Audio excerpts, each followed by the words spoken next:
नमस्कार, आप देख रहे हैं मुद्दे की बात। मैं हूं आपके साथ आलोक द्विवेदी। दिल्ली में विधानसभा चुनाव की तारीख नजदीक आते ही राजनीतिक पारा तेजी से बढ़ने लगा है। सभी राजनीतिक दलों ने अपनी सियासी तालें तेज कर दी हैं और जनता को लुभाने के लिए बड़े बड़े वादे किए जा रहे हैं। जहां दिल्ली चुनाव को लेकर आम आदमी पार्टी और बीजेपी के बीच पोस्टर वार पूरे जोर शोर से चल रहा है, वहीं इस बीच कांग्रेस ने भी जनता को लुभाने के लिए 3 गारंटियों का ऐलान किया है। कांग्रेस ने वादा किया है कि अगर उनकी सरकार बनी तो दिल्ली में जनता को 500 रुपए में gas cylinder, free ration kit और 300 यूनिट तक मुफ्त बिजली मिलेगी। दूसरी तरफ आम आदमी पार्टी की परेशानियां कम होने का नाम नहीं ले रही हैं। गृह मंत्रालय ने दिल्ली के पूर्व सीएम अरविंद केजरीवाल के खिलाफ मनी लॉन्ड्रिंग केस चलाने की मंजूरी दे दी है। इसके अलावा दिल्ली की राउंड रेवेन्यू कोर्ट ने सीएम आतिशी और सांसद संजय सिंह को कांग्रेस नेता संदीप दीक्षित की याचिका पर नोटिस जारी किया है। दीक्षित का आरोप है कि 26 दिसंबर को हुई प्रेस कॉन्फ्रेंस में उनके और कांग्रेस के खिलाफ झूठे आरोप लगाए गए, जिनसे उनकी छवि धूमिल हुई।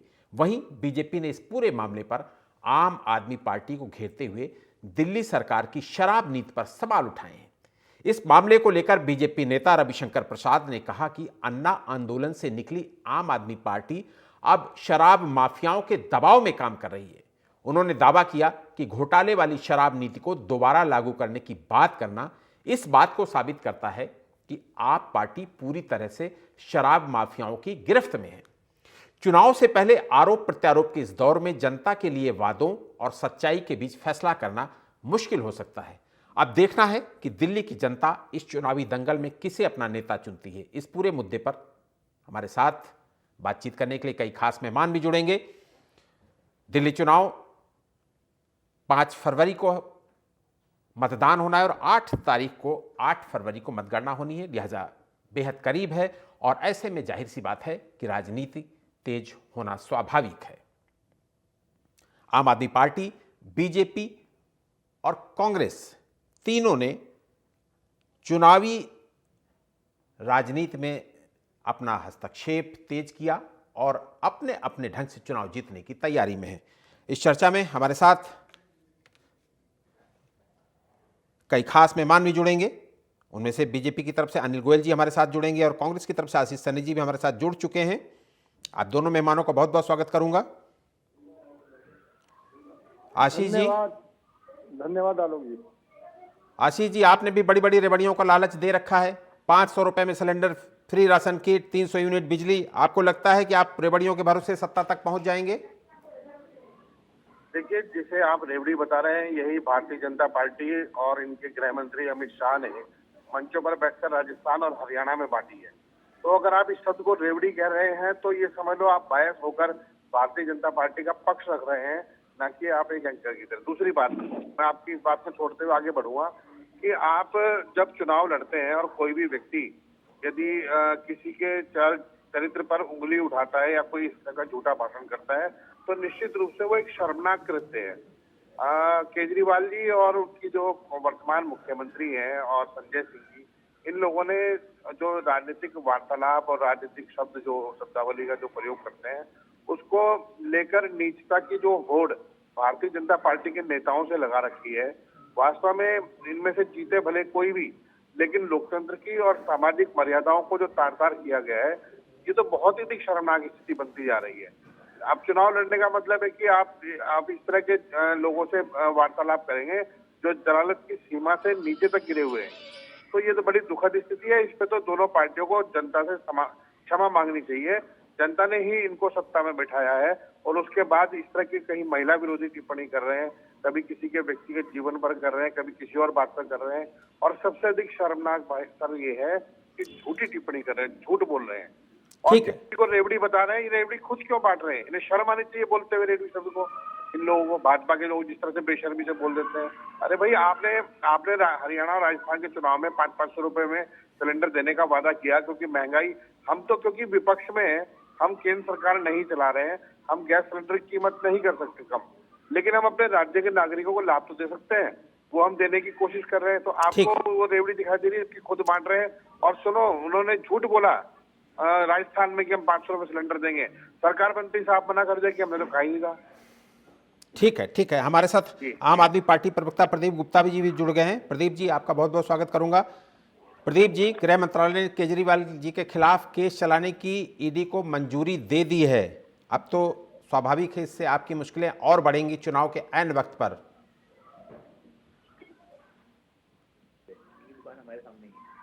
प्रदीप जी, प्रदीप गुप्ता जी, आपका स्वागत करूंगा। गृह मंत्रालय ने केजरीवाल के खिलाफ केस चलाने की ईडी को मंजूरी दे दी है।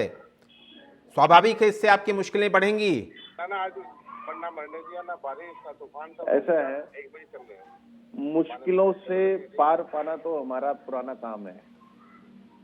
कोई बात नहीं, हमारे लिए तो मुश्किल पैदा करने के लिए ईडी, सीबीआई, पुलिस, गृह मंत्रालय, पीएमओ सब लगे हुए हैं हमारे पीछे। कोई बात नहीं, जैसे पहले मुश्किल पार करी है, इस वाली मुश्किल को भी हम बड़ी आसानी से पार कर जाएंगे। अनिल जी, आपके पास 25 साल बाद मौका है। इस मौके को भुनाने के लिए क्या विशेष रणनीति?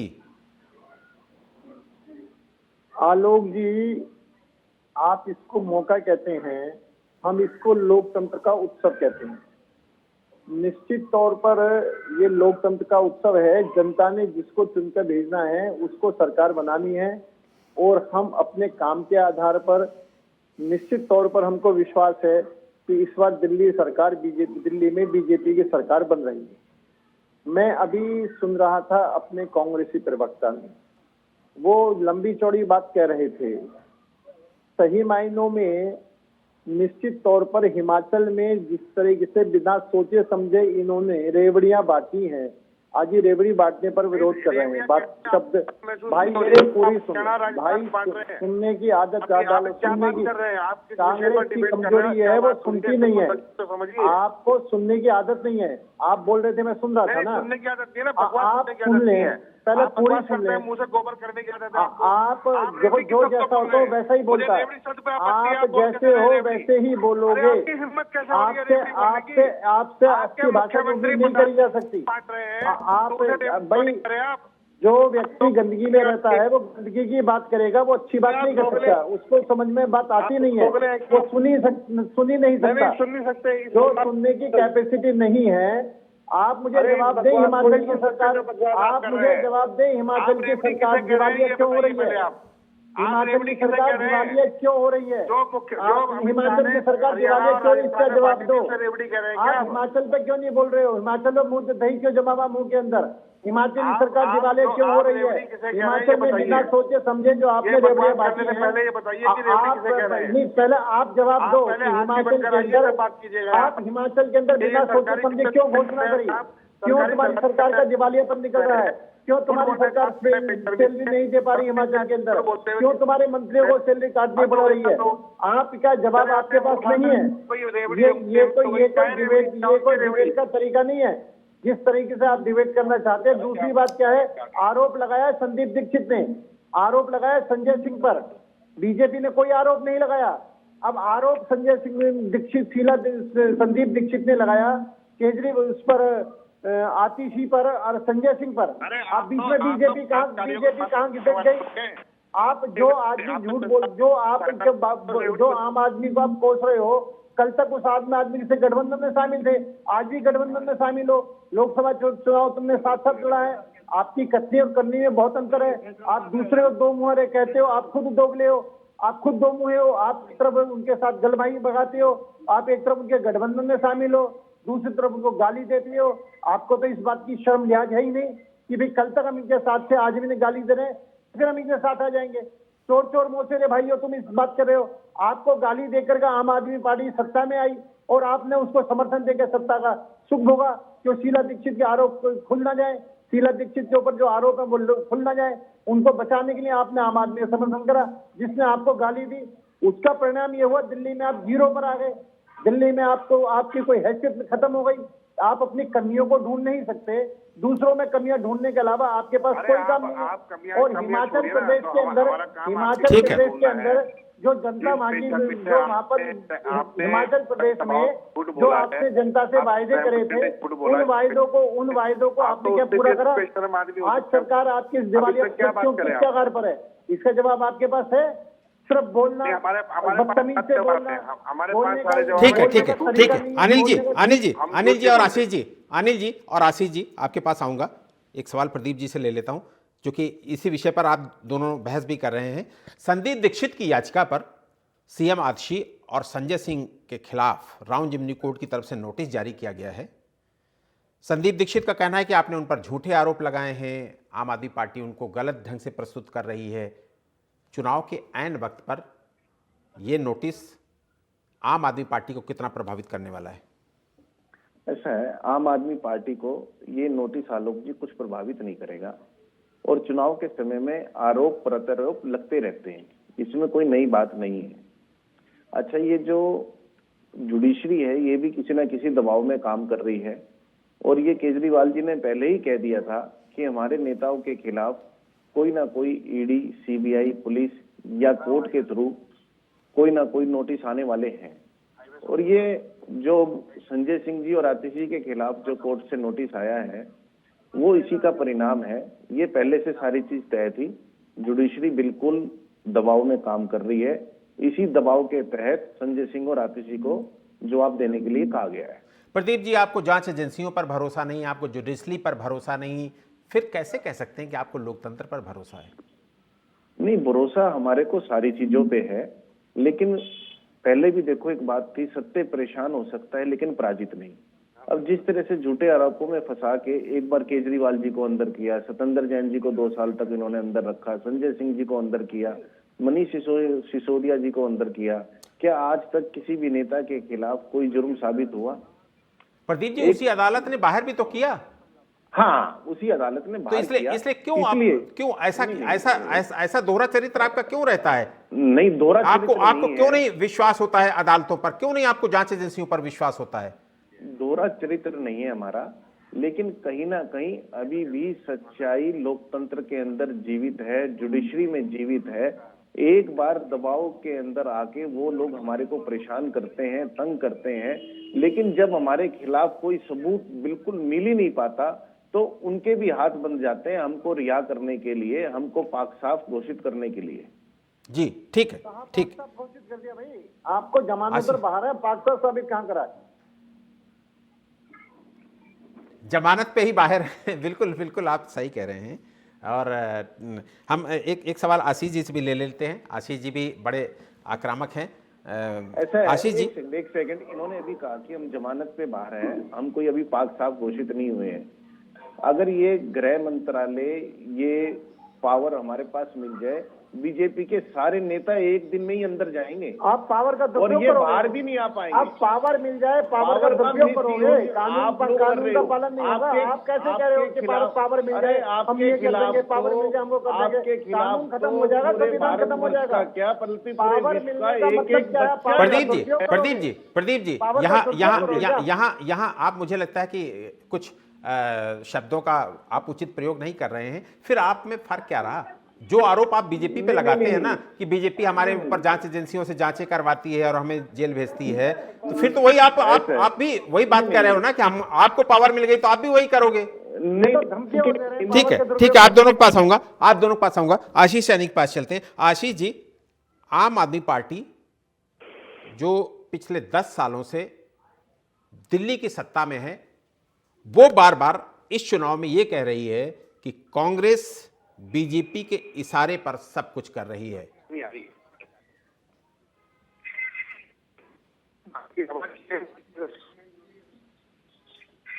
आशीष जी, आपको मेरी आवाज आ रही है? मुझे लगता है आशीष जी के पास हमारी आवाज नहीं पहुंच पा रही है। प्रदीप जी, प्रधानमंत्री नरेंद्र मोदी, आप आम आदमी पार्टी, दिल्ली सरकार को एक नया नाम उन्होंने दिया है। मुझे लगता है कि आप लगातार देख ही रहे होंगे। आपको आपदा नाम दिया गया है प्रधानमंत्री नरेंद्र मोदी की तरफ से। प्रदीप जी। प्रधानमंत्री, हाँ, प्रधानमंत्री मोदी जी ने जो हमारे को नाम दिया आपदा, उन्होंने बिल्कुल ठीक नाम दिया है। हम उनके लिए आपदा भी हैं, हम उनके लिए विपदा भी हैं। पूरे भारतवर्ष में सिर्फ एक आम आदमी पार्टी ऐसी है जिन्होंने मोदी जी की नाक में दम किया हुआ है। हमारे केजरीवाल जी सिर्फ एक 56 इंच के हैं और उन्होंने मोदी जी के 56 इंच के सीने को अंदर किया हुआ है। ये सिर्फ केजरीवाल जी की ताकत है, आम आदमी पार्टी की ताकत है, और हम उनके लिए सिर्फ आपदा ही नहीं है, हम उनके लिए विपदा भी है।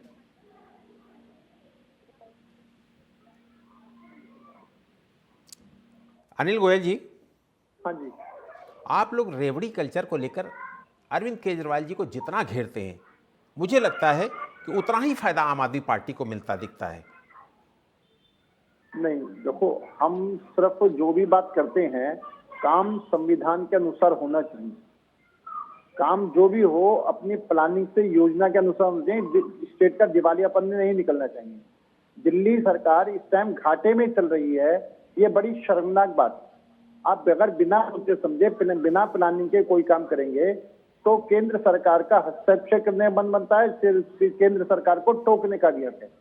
आप मुझे एक बात बताएं, अभी महिलाओं का विषय था, इन्होंने 1000 रुपए का प्रस्ताव पास करा, कहीं कोई दिक्कत नहीं है, इनको महिलाओं को देने चाहिए, कहीं कोई दिक्कत नहीं है। वहां पंजाब में नहीं दिए, दिल्ली में नहीं दिए, फिर आप 2100 रुपए की घोषणा करते हैं बिना कैबिनेट प्रस्ताव पास करे, बिना कानून को पालन करे।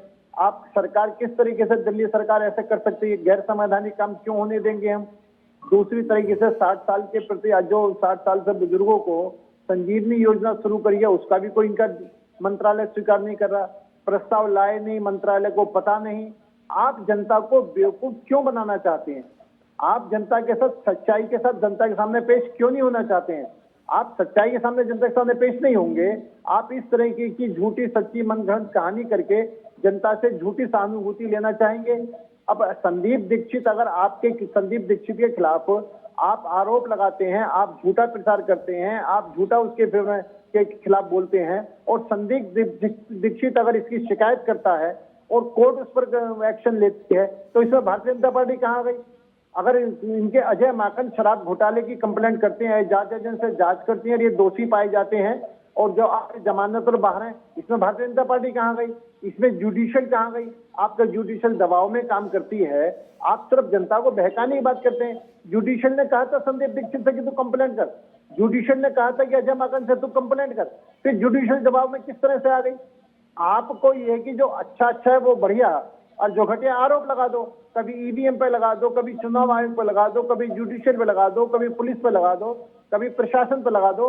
इस तरह की बातें बेतुकी बातें हैं। और ये महिलाओं के सम्मान की बात करते हैं। अपनी सांसद महिला को मुख्यमंत्री निवास स्थान पर मुख्यमंत्री के होते हुए उसकी पिटाई करवाते, उससे दुर्व्यवहार करवाते हैं। ये इनका महिलाओं के प्रति सम्मान का मामला है। ठीक है। प्रदीप गुप्ता जी, आपको ऐसा क्यों लगता है कि बीजेपी कांग्रेस मिलकर चुनाव लड़ रहे हैं? क्योंकि बार बार ये सवाल उठता है आप लोगों की तरफ से। ऐसा आलोक जी, प्रत्यक्ष को प्रमाण की जरूरत नहीं होती, प्रत्यक्ष को प्रमाण की जरूरत नहीं होती। ये इस टाइम बिल्कुल साफ नजर आ रहा है, कांग्रेस बीजेपी के इशारे पे दिल्ली में काम कर रही है। ये कांग्रेस से गठबंधन, ऐसा क्यों लगता है आपको? आलोक जी, मैं कह रही हूँ कांग्रेस से गठबंधन तोड़ देना। क्यों गठबंधन में शामिल है? अगर इनका दोस्त, इनके गठबंधन का साथी इनके साथ विश्वासघात कर रहा है, तो क्यों नहीं गठबंधन तोड़ देते हैं? या तो ये बाहर आ जाए, उसको बाहर कर दें। नहीं, दिल्ली में तो गठबंधन तोड़ दिया है। अरे अनिल जी, दिल्ली में तो गठबंधन तोड़ दिया है। ठीक है। आशीष सैनी जी से भी बात कर लेते हैं। आशीष सैनी जी, आम आदमी पार्टी का कहना है कि आप सब कुछ बीजेपी के इशारे पर कर रहे हैं। देखिए, मैं आपको बताऊं, आम आदमी पार्टी के साथ एक समस्या सबसे बड़ी क्या है, आम आदमी पार्टी में दोनों ही विचारधारा के लोग हैं। यहाँ पर गांधी नेहरू विचारधारा के लोग भी हैं और यहाँ पर भारतीय जनता पार्टी की विचारधारा के आरएसएस के लोग भी शामिल हैं। तो आम आदमी पार्टी ने जिस तरह का बेमेल सिस्टम अपनी पार्टी के अंदर बनाया है। मेरी आवाज आ रही है सर? हेलो जी, आ रही बिल्कुल आ रही आवाज आपकी। आज जिस तरह का इन्होंने दूध में दही मिलाकर जो डिश बनाई है वो इसलिए खतरनाक है कि ये भगत सिंह की फोटो तो लगाएंगे लेकिन अम्बेडकर की उतार देंगे। ये कभी कभी महात्मा गांधी की हटा देंगे तो कभी किसी की लगा देंगे। तो अभी तक तो आम आदमी पार्टी वैचारिक रूप से भारत के लोकतंत्र में अपने आप को साबित नहीं कर पाई है कि वो संवैधानिक विचारधारा पे चलेगी या मनुस्मृति पर चलेगी। और भाजपा की और कांग्रेस की लड़ाई संविधान और मनुस्मृति के बीच की लड़ाई है। मनुस्मृति के अनुसार 90% लोगों को 10% लोगों को गुलाम रहना है और संविधान के अनुसार 100% लोगों को अपनी स्वतंत्रता, पूरा न्याय और अवसर की समानता मिलने की बात कही गई है। तो ये फर्क सैद्धांतिक रूप से कांग्रेस और बीजेपी में, और कांग्रेस और बीजेपी का गठबंधन असंभव है भारतीय राजनीति में, जहां हम लड़ाई को संविधान और मनुस्मृति के बीच में रखे हुए हैं। आम आदमी पार्टी के साथ समस्या सबसे बड़ी ये है कि इनके पास जो लोग हैं वो अभी दोनों विचारधाराओं में से तय ही नहीं कर पा रहे हैं कि किधर रहना है। कुछ लोग चाहते हैं कि राष्ट्रीय स्तर पर जब अरविंद केजरीवाल जी पर झूठे मुकदमे लगाकर जेल भेजा गया तब कांग्रेस पार्टी साथ खड़ी हुई, और आज जिस बेशर्मी से इन्होंने संदीप दीक्षित जी पर आरोप लगाए, इनको ध्यान हो संदीप दीक्षित जी ने ही इनकी एनजीओ को, इनके विचारों को और खासकर अरविंद केजरीवाल को नेशनल एडवाइजरी कमेटी में शामिल कराया। जिन लोगों ने इनको स्थापित करने में, चलने में सहयोग दिया कि नहीं आप एक अच्छी विचारधारा लेकर चल रहे हैं, आप करप्शन फ्री देश की बात करते हैं तो हम आपके साथ हैं। बाद में ये इन्होंने आरएसएस के हलवा खाकर जिस तरह से मनमोहन सिंह जी की सरकार को गरियाने का काम किया, झूठ बोलने का काम किया। अगर ये इतने गलत थे तो आपने समझौता क्यों करा इनसे? मैं बता रहा हूँ ना, इनको समर्थन क्यों दिया? जब इतने खराब थे और आपको गाली दे करके सत्ता में आए थे तो आपने इनको समर्थन क्यों दिया? जब आपको गाली में दे करके सत्ता में आए थे, आपको चोर कह के सत्ता में आए थे, आपको भ्रष्टाचारी कह के सत्ता में आए थे, तो आपने इनको समर्थन क्यों दिया? आप इसका मतलब चोर चोर को बचा रहा है, चोर चोर मोसे भाई है, तुम आपस में चोर चोर हो गए, ठीक है चोर चोर मोसे भाई कैसे हो सकते हैं? और चोर चोर मोसे भाई होकर दिल्ली की जनता को लूटोगे, दिल्ली की जनता को खाओगे और फिर दिल्ली जनता से क्या चाहते? दिल्ली जनता ने तुमको दिया सारा भ्रष्टाचार करके, सारे घोटाले करके और अपने घोटालों को छुपा करके आम आदमी से समर्थन करके आप सरकार को बचाना चाहे, आप अपने आप को बचाने में लगे। आज आप अरे गोबर तुम उगलते हो भैया। ठीक है अनिल जी, अनिल जी, अनिल जी, अनिल जी, अनिल जी, अनिल जी, अनिल जी, आशीष जी, एक अनिल जी आपके पास आऊंगा। आशीष जी, वक्त कम है इसलिए छोटे सवालों का।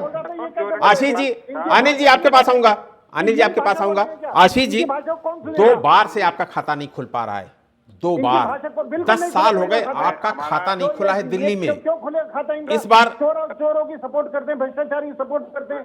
अनिल जी, खाता कैसे खुलेगा? अनिल जी, इनको जवाब दे देने दीजिए। बिल्कुल जवाब नहीं सुनेंगे इनका, जो मेरे बीच में कैसे बोले ये। अनिल जी, भ्रष्टाचारी खाता कैसे खुलेगा? आशीष जी आप जवाब दे दीजिए। बच ही नहीं सकते। मैं जवाब ये दे रहा हूँ कि जब जिस समय उन्होंने प्रश्न पूछा कि आपने आम आदमी पार्टी को समर्थन क्यों दिया, हमारा आम आदमी को पार्टी को समर्थन देने का स्पष्ट कारण था कि राज्य के निर्वाचित मुख्यमंत्री को आप झूठे मुकदमे लगाकर जेल भेज देंगे। तो किसने झूठे मुकदमे लगाए? खड़े हुए जिस टाइम आपने 8 विधायक अरे समर्थन करा था, आपने मुकदमा कराकर मुकदमे लगाए थे उस टाइम? अरे शुक्राचार्य जी, आपने कौन सा धनिया फाड़ दिया? अरे आशाराम बाबू की निर्लज नाजायज औलादों, आशाराम बाबू की औलादों, तुमने क्या धनिया फाड़ दिया जेल भेजकर? आपके 8 अरविंद केजरीवाल को समर्थन कैसे करा? कौन सा आपके विधायकों ने समर्थन कैसे करा? ठीक है, आप दोनों के पास होगा। प्रदीप जी, प्रदीप गुप्ता जी, बीजेपी और कांग्रेस दोनों का ये कहना है कि आपके पास मुफ्त की रेवड़ी के अलावा कोई विकास का विजन नहीं है। दिल्ली में पिछले 10 सालों से आप सत्ता में हैं, लेकिन आपका विकास का विजन कुछ भी नहीं है। आप सिर्फ मुफ्त की रेवड़ियां बांटते हैं और सत्ता में काबिज रहते हैं। एक मिनट रवि जी, ये गुड गवर्नेंस का जो विजन केजरीवाल जी के पास है वो भारत के किसी भी मुख्यमंत्री या इवन प्रधानमंत्री जी के पास भी नहीं। दिल्ली के जो विकास की बात करते हो, मेन जो चीज है हेल्थ और एजुकेशन। हेल्थ एजुकेशन के अंदर जो केजरीवाल जी ने काम किया है उसको देखने के लिए पूरी दुनिया के लोग आए हैं। और उसके साथ साथ जो मुफ्त की रेवड़ी की बात करते हैं, मुफ्त की रेवड़ी कोई नहीं है। केजरीवाल जी पब्लिक का पैसा पब्लिक को ही दे रहे हैं। ये बीजेपी की तरह नहीं है जो अडानी और अंबानी को पैसे लुटा रहे हैं, उनके 25-25, 30-30, 50-50 हजार करोड़ के कर्जे माफ कर देते हैं। और ये जगत जाहिर हो चुकी है बात, अडवाणी मोदी भाई इन दोनों ने मिलके खाई मिलाई। केजरीवाल जी जो काम कर रहे हैं वो आम आदमी के लिए कर रहे हैं, आम आदमी की मूलभूत सुविधाओं के लिए कर रहे हैं। अरे आप क्या घोटाले की बात कर रहे हो? क्या आप दूसरे आदमी को भ्रष्टाचारी कह रहे हो? अरे दूसरी पार्टी में होता है तो भ्रष्टाचारी, आपकी पार्टी का पटका पहन ले तो वो शिष्टाचारी हो जाता है। अजीत पवार के बारे में आप क्या कह रहे थे? बड़ी सदन के अंदर बनने में चक्की पीसिंग जैसे उसने भाजपा का दामन थामा उसको आपने मुख्यमंत्री बना दिया महाराष्ट्र का। आपके उसे ये बातें अच्छी नहीं लगती। घोटाले में आप शामिल हो। शराब के घोटाले में हमारा कोई सबूत आज तक साबित नहीं हुआ है। बनाना कोई शराब के घोटाले में हमारा कोई नाम नहीं है, कोई शराब घोटाला नहीं हुआ। जमानत पर बाहर हो, आप बरी भी नहीं हुए हो, आप जमानत पर बाहर हो। अभी केस कोई बात नहीं, आज जमानत मिली है, कल बरी भी हो जाएंगे। केस में बरी भी नहीं हो। आप खुद घोटाले करो, दिल्ली को शराब की नगरी बनाओ, दिल्ली को पीने का पानी मत दो, दिल्ली की नालियां साफ मत करो, दिल्ली के कूड़े के ढेर खत्म मत करो, दिल्ली के बच्चों को शराब पिलाना शुरू कर दो। शराब की नगरी बनाना चाहते हो दिल्ली को स्लम बनाना चाहते हो। आप दिल्ली के विकास की बात करते हो, यमुना नदी में गंदा पानी है, आप डुबकी लगाने की बात करते हो, आप हाथ ही नहीं धो सकते। अरे हमारे हाथ तो आपने बांध रखे हैं। अरे तुम्हारा हाथ जब तुम्हारे तुम करोगे क्या? नाचना न जाने आंगन टेढ़ा, आपके हाथ में दे रहे तो आपके हाथ तो आगे ही बंधे रहेंगे। नाचने का ठेकेदारी तो सारी आपने ले रखी है। नहीं कर सकते, आपके सरकार चलानी नहीं आती, आप पर सरकार चलानी नहीं आती, आप दूसरे पे दोष मत। अरे हमें सरकार चलानी नहीं आती, 3 बार से लगातार हमारी सरकार बन रही है, चौथी बार फिर हमारी प्रचंड बहुमत से सरकार बनेगी। आप रोना क्यों रोते हो? हमें सरकार ने हाथ बांध रखे हैं, हमें सरकार काम नहीं करने देना चाहती। आप क्यों रोना रो रहे हो? आप काम करके दिखाओ। ठीक है अनिल जी एक और स्पष्ट कर दीजिए, एक आप लोगों ने जो संगठन 84 प्लान बनाया है वो क्या प्लान है और उससे क्या फायदे होने वाले हैं आपको? नहीं, हमारा संगठन 84 प्लान क्या, हमें नीचे तक कार्यकर्ताओं तक आम जनता तक हम पहुंच रहे हैं, आम जनता तक अपनी नीति बता रहे हैं, आम जनता तक हमारे जो काम है वो हमने काम उन्हें जनता को बता रहे हैं। और चुनाव जीतने के लिए हमारी पूरी टीम काम पर लगी हुई है, पूरे क्षेत्र में वस्तु स्थिति को जानकारी दे रही है। आम आदमी पार्टी की कमियां क्या क्या है उनको बता रही है, कांग्रेस की कमियां क्या क्या उनको बता रही है, भारतीय जनता पार्टी ने क्या क्या करा है वो सब बता रहे। नीचे तक लेवल पर हम काम कर रहे हैं और इसका संगठन को लाभ मिलेगा। ठीक है आशीष जी, पिछले जिस कांग्रेस ने 15 साल दिल्ली में राज किया हो वो पिछले 10 सालों से एक एमएलए के लिए तरस रही। इस बार क्या उम्मीदें, क्या अपेक्षाएं दिल्ली की जनता से? नहीं, दिल्ली की जनता से अपेक्षाएं जो हम हैं वो तो ये करेंगे ही, लेकिन हमारा ये कहना है कि 10 साल से केंद्र में बीजेपी की सरकार है, 11 साल से 3 बार लगातार से आम आदमी पार्टी की सरकार वहां प्रदेश में है, तो एक कांग्रेस से किस काम की अपेक्षा कर रहे हैं ये लोग? ये जो पिछले 10 साल आपके मनमोहन सिंह की सरकार थी, राम मोदी जी की सरकार में काम में परिवर्तन देख लो, जमीन आसमान का अंतर है। आप तुलनात्मक देखो मनमोहन सिंह की सरकार और मैं माननीय नरेंद्र मोदी की सरकार के अंदर जमीन आसमान अंतर है। मनमोहन सिंह जी हाथ जोड़ खड़े रहते थे, वहां प्रधानमंत्री गरिमा को गिराया, और आपके राजीव गांधी राहुल गांधी जो प्रस्ताव कैबिनेट प्रस्ताव फाड़ करके पब्लिकली भी फेंक देते थे। ये आपकी सरकार की उपलब्धियां हैं। 10 साल से आप कांग्रेस से किस काम के, कांग्रेस का कौन सा मंत्रालय था जिससे आपको काम की अपेक्षा है? हम तो अपने हमारे शासन कर ली तुलना कर रहे हैं। ठीक है अनिल जी वक्त हमें इतने की इजाजत देता है। अनिल जी आपका शुक्रिया करूंगा, आशीष जी आपका भी बहुत बहुत शुक्रिया करूंगा, और प्रदीप जी आपका भी बहुत बहुत शुक्रिया करूंगा।